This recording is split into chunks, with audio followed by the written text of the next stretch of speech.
Puji nama Tuhan, kita berjumpa kembali di dalam program On Target. Dan hari ini Bapak Ibu sekalian, mari kita bersiapkan diri untuk merenungkan firman Tuhan. Dan topik kali ini adalah bagaimana mengukur kekuatan seseorang. Kita kedatangan tamu yang jauh dari Amerika, yaitu Pastor Paul Kerem yang akan mengajar kita. Dan mari kita persiapkan hati dan pikiran kita untuk mendengarkan firman Tuhan. This is your time. Today we want to talk about how we measure spiritual strength. Hari ini saya mau membahas bagaimana mengukur kekuatan. Some Christians are stronger than others, Ada orang Kristen yang lebih kuat dari yang lain. but how do we measure spiritual strength? Namun bagaimana cara kita mengukur kekuatan rohani? The Apostle Paul tells us, Rasul Paulus berkata, "You who are strong ought to bear the infirmities of the weak." barang siapa yang kuat hendaknya menguatkan atau menopang yang lemah. Comfort the feeble-minded. Membuat orang-orang yang lemah hati dan pikirannya menjadi kuat. The church of Philadelphia was said that they only had a little strength. Gereja Philadelphia dikatakan hanya memiliki kekuatan yang sedikit. When Jesus was young, Waktu Yesus muda, he grew strong in spirit and filled with wisdom. dia bertumbuh di dalam roh dan hikmat.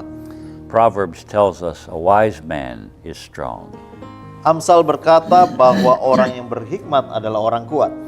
Many Christians are not very strong. Sayangnya banyak orang Kristen gak kuat, saudara. Their commitment level to the Lord is very low. Tetapi komitmen mereka mengikut Tuhan sangat rendah. We read a verse in John chapter 6, Sama seperti sebuah pasal Yohanes pasal 6 verse 66, ayat 66. that many of his disciples were offended and turned back and walked with Jesus no more. Mulai pada hari itu banyak para pengikut Yesus tidak lagi mengikuti dia. Jesus warns that in our times many will be offended when trouble comes. Yesus memperingatkan bahwa di zaman ini banyak orang menjadi terluka lalu mereka mundur saat kesukaran datang. Why is this? Mengapa? Because they are not deeply committed to the Lord. Karena mereka tidak punya komitmen dalam mengikut Tuhan. Even some ministers who have big churches and do great miracles don't make it to heaven. Ada hamba-hamba Tuhan yang bisa melakukan mujizat, punya gereja yang cukup baik, justru gagal masuk surga. Judas was an apostle, Yudas adalah seorang hamba Tuhan, one of the 12 apostles. salah satu 12 rasul. He did miracles. Dia punya mujizat, He cast out demons, dia usir setan, but he was weak. tapi dia lemah, saudara. He's not in heaven. Dia tidak ada di surga. Demas, a fellow minister of Paul, Demas, yaitu rekan kerja Paulus, Paul said he loved the world and went back into the world. dikatakan oleh Paulus, dia mengasihi dunia dan kembali kepada dunia.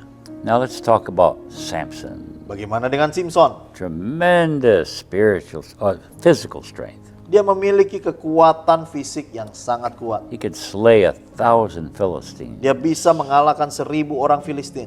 One day a lion attacked him, Suatu hari ada singa menyerang and he tore that lion to pieces. dan dirobek-robeknya lah singa itu. Another time he picked up the gates of a city. Suatu kali dia membuat sebuah gerbang pintu kota terangkat. It weighed thousands of pounds, I'm sure. Dan saya yakin gerbang itu seberat ratusan kilogram. He carried it for 25 miles. Dan dibawanya lari sepanjang 25-30 kilometer. He broke every Olympic record. Dengannya dia mematahkan semua rekor olimpiade. But you know that Samson was a very weak man. Tapi ternyata Simson adalah orang lemah, saudara. He was controlled by women. Dia dikuasai oleh banyak wanita. One night he would be with one woman, then he would be with another woman. Satu malam dia dengan wanita asing, malam berikutnya dengan wanita tunasusila. Then he met Delilah, Barulah kemudian berjumpa dengan Delila. and she controlled him. Delila menguasai Simson. And actually, he had his eyes put out because of her. Sesungguhnya mata Simson harus dibutakan akibat Delila. So how do we measure spiritual strength? Pertanyaannya, bagaimana kita mengukur kekuatan? The answer is in Proverbs 16:32. Yaitu kekuatan rohani. Amsal 16:32 berkata, He who is slow to anger is greater than the mighty. dia yang mengendalikan amarahnya lebih kuat daripada pahlawan. He who can control his own passions is greater than someone who can conquer a whole city. Dia yang bisa mengendalikan emosinya lebih kuat dibandingkan seorang yang menaklukkan kota. Spiritual strength is how well we can rule our own passions. Kekuatan rohani adalah bagaimana kita bisa menguasai ambisi kita. This comes by a work of the Holy Spirit, Dan semuanya ini dilakukan oleh Roh Kudus. by being totally dependent on the Holy Spirit. Kita selalu bergantung kepada Roh Kudus. True strength is the ability to control our passions and our words. Kekuatan sejati adalah ketika kita sanggup mengendalikan emosi dan perkataan. If we are not strong spiritually, Kalau secara roh kita nggak kuat, we can't control our anger, our appetites, our Tidak. morals.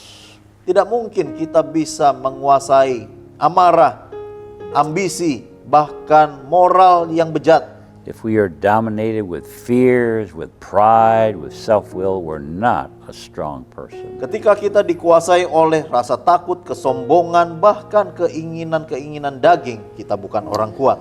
So what are the signs of true strength, spiritual strength? Apa yang menjadi tanda kekuatan rohani yang sejati? Wisdom and knowledge produce stability and strength. Hikmat dan pengetahuan menghasilkan kestabilan dan kekuatan. When you have God's wisdom, Waktu kita memiliki hikmat Tuhan, you have His perspective on matters. maka kita memiliki sudut pandang Tuhan dalam melihat segala sesuatu. You know how to respond to these situations. Kita tahu bagaimana meresponi semua keadaan. So we need to grow in wisdom, Mari saudara, kita bertumbuh di dalam hikmat, in knowledge, di dalam in pengetahuan, understanding. di dalam pengertian. The fruit of the Spirit Inilah buah roh, is peace, yaitu damai, long-suffering, panjang sabar, self-control, penguasaan diri, meekness. kelemah lembutan. So as the fruit of the Spirit develops and grows more and more in us, Semakin buah roh itu bertumbuh di dalam kehidupan kita, we become a stronger Christian. maka kita menjadi orang Kristen kuat. The joy of the Lord is our strength. Kekuatan kita adalah sukacita Tuhan. Joy cleanses us of depression and anxiety. Sukacita akan membasuh kita dari semua rasa depresi, rasa khawatir. Depression, worries, these things weaken us. Semua depresi dan juga kekhawatiran membuat roh ini lemah. Humility is strength. Kekuatan selanjutnya adalah rendah hati. Who is the strongest man who ever lived? Siapakah pribadi yang pernah hidup yang paling kuat? Our Lord Jesus Christ. Yesus Kristus Tuhan And this is kita. what he said. Apa katanya?